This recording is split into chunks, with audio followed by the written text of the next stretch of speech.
Hello and welcome back to cricket unadulterated. आज हम बात करेंगे दी एशेस की, उसी टूर्नामेंट की जो 140 इयर्स की लेगेसी रखता है। इंग्लिश और ऑस्ट्रेलियन क्रिकेट फैंस के अलावा वर्ल्ड क्रिकेट फैंस भी इस टूर्नामेंट को फॉलो करते हैं बड़े इंटरेस्ट से, और आज भी उतना कॉम्पिटिटिव होता है। ऐसा क्यों है? ये शुरू कब हुआ था? उसका ट्रिगर पॉइंट क्या था? और इसका नाम दी एशेस क्यों पड़ा? आज हम जानेंगे इस वीडियो में एशेस की हिस्ट्री के बारे में, कुछ इंपॉर्टेंट मोमेंट्स के बारे में, और ये इतना कॉम्पिटिटिव क्यों है ये एनालाइज करने की हम कोशिश करेंगे। तो चलिए शुरू करते हैं। The Ashes, England versus Australia, history of the greatest battle in world cricket. और ऐसा मैं क्यों कह रहा हूँ? क्योंकि ये टेस्ट सीरीज ऐसी लेगेसी रखती है और इतनी कॉम्पिटिटिव आज भी होती है। उस पैशन से फैंस और क्रिकेट प्लेयर्स दोनों टीम्स के इस सीरीज को सपोर्ट या फिर अपनी टीम को सपोर्ट करते हैं आज भी। तो इसकी शुरुआत कैसे हुई और इसका नाम दी एशेस क्यों पड़ा, आइए जानते हैं। तो बात है साल 1882 की। ऑस्ट्रेलिया बनाम इंग्लैंड एट दी ओवल, अगस्त में मैच चल रहा था, और इसके पहले ऑस्ट्रेलिया ने कभी इंग्लैंड में कोई मैच जीता नहीं था। फोर्थ इनिंग्स की बात है। इंग्लैंड को जीतने के लिए चाहिए थे 85 रन्स, और उनकी शुरुआत ठीक ठाक रही थी। बट पॉफोर्थ करके एक प्लेयर थे ऑस्ट्रेलिया की, उनकी बेहतरीन गेंदबाजी और इंग्लैंड 77 रन्स पे ऑल आउट हो जाती है। ऑस्ट्रेलिया पहली बार एक टेस्ट मैच इंग्लैंड की सॉइल पे जीतती है बाय 7 रन्स। अब इसका जो है फैंस के ऊपर, प्रेस के ऊपर ऐसा इफेक्ट पड़ता है कि इंग्लैंड फैंस के लिए इसको एज ए डिफीट लेना बहुत मुश्किल हो जाता है।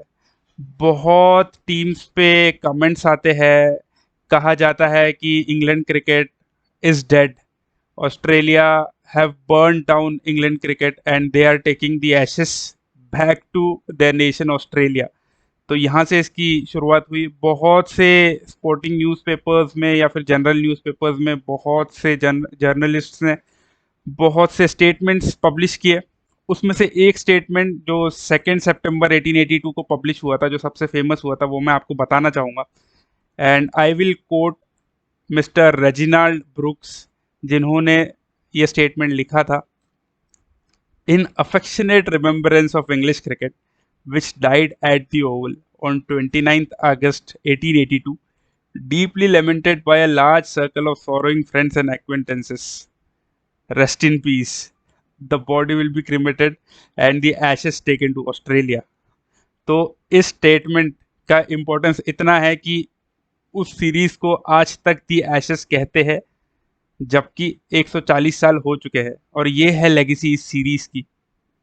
और फिर उसके बाद से 1882-83 सीजन में इंग्लैंड ऑस्ट्रेलिया टूर की, उन्होंने वो सीरीज जीती, और कहा गया कि they have reclaimed the ashes that were taken by Australia. तो ये थी शुरुआत दी एशेस की, और आज तक ये सबसे फेमस और सबसे इम्पोर्टेंट बायलैटरल टेस्ट सीरीज मानी जाती है वर्ल्ड क्रिकेट में। तो जैसे मैंने कहा, 1882-83 में पहली एशेस सीरीज हुई, और ऑस्ट्रेलियन शोर्स पे इंग्लैंड ने जीता, और कहा गया कि रिक्लेमेशन ऑफ एशेस हो चुका है। 140 साल में 72 सीरीज हुई है, 36 इंग्लैंड में और 36 ऑस्ट्रेलिया में। यह बहुत इवनली फॉट कॉन्टेस्ट रहा है ओवर द ईयर्स। कुछ टीम्स कभी कुछ जनरेशन्स में ज़्यादा डोमिनेंट थी। फॉर एग्जांपल लेट 90s और अर्ली 2000s में ऑस्ट्रेलिया ज़्यादा डोमिनेंट थी, तो उन्होंने तब सीरीज जीती। इंग्लैंड ने पहले कुछ कंटिन्यूस सीरीज जीती हुई है। तो इस तरीके से 34 सीरीज ऑस्ट्रेलिया जीती है, 32 इंग्लैंड जीती है, और जिनमें से 6 ड्रॉ हुई है। तो आप देख सकते हैं कितना इवनली फॉट कॉन्टेस्ट रहा है over the years. 340 test matches हुए हैं इस सीरीज में ओवरऑल, जिसमें से 140 ऑस्ट्रेलिया जीती है, 108 इंग्लैंड और 92 ड्रॉस। तो आप देख सकते हैं कि कितने नंबर ऑफ मैचेस हुए हुए हैं। तो इसीलिए इस सीरीज की एक लेगेसी है, और प्लेयर्स अपनी कंट्रीज को रिप्रेजेंट करते हुए उनका ड्रीम यही होता है कि वो एशेस का पार्ट हो। तो अभी मैं कुछ बात करना चाहूँगा नोटेबल रिकॉर्ड्स की, जो एशेस में क्रिएट हुए हैं ओवर द ईयर्स। हम बात करेंगे बैटिंग रिकॉर्ड्स की और बॉलिंग रिकॉर्ड्स की, और कुछ जनरल रिकॉर्ड्स की जिनकी मैं बात करना चाहूँगा।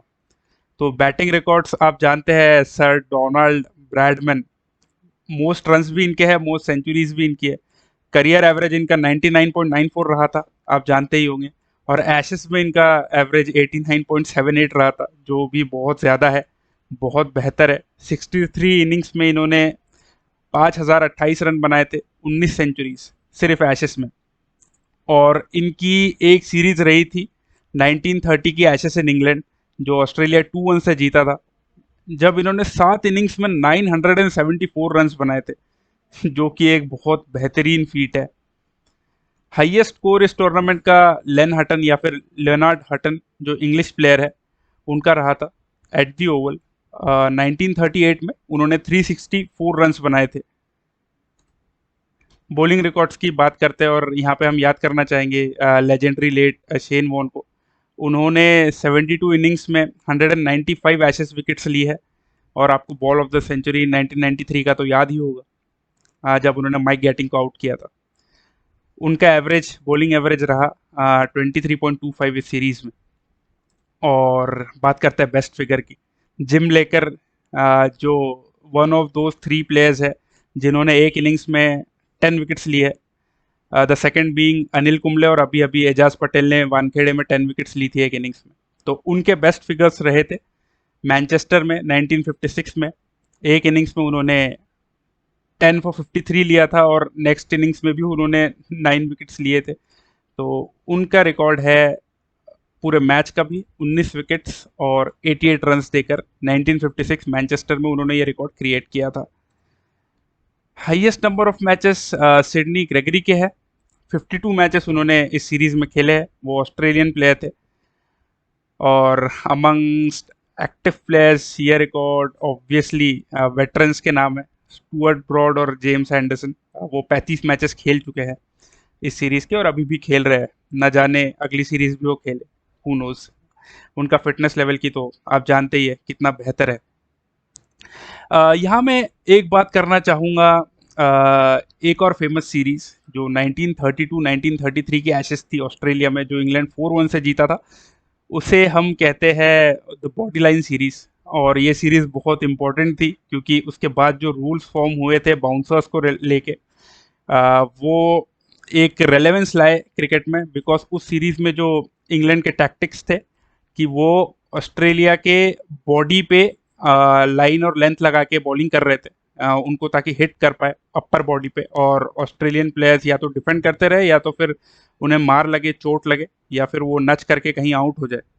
तो वो सीरीज़ एक बहुत इंपॉर्टेंट सीरीज़ रही है, क्योंकि उस सीरीज़ के बाद आईसीसी के कुछ ऐसे रूल्स आए थे बाउंसर्स को लेके। जैसे आज आप देखते होंगे लिमिटेड ओवर्स क्रिकेट में या फिर टेस्ट मैचेस में भी 2 बाउंसर्स अलाउड है इन एन ओवर, जो पहले एक हुआ करता था।